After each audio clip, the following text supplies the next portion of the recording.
৪৭তম BCS লিখিত পরীক্ষার যৌক্তিক সময় নির্ধারণের দাবিতে এবং পিএসসি স্বৈরাচারী আচরণ ও পরীক্ষার্থীদের উপর ন্যাক্কারজনক হামলার অভিযোগ পিএসসি ঘেরাও কর্মসূচি পালন করছেন পরীক্ষার্থীরা।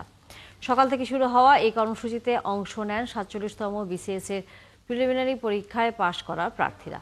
তাদের অভিযোগ, তাদের আগের বিসিএস পরীক্ষাগুলোতে লিখিত পরীক্ষার জন্য ৩ থেকে ৬ মাস সময় দেওয়া হলেও এবার হাতে মিলেছে মাত্র ৪০ দিন।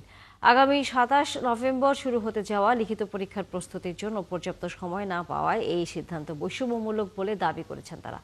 এর আগে পিএসসির কাছে সময় বৃদ্ধির দাবি জানালে আশ্বাস দেওয়া হলেও আগের সময়সূচি অনুযায়ী রুটিন প্রকাশ করার ক্ষোভে তারা ঘেরাও কর্মসূচিতে অংশ নেন।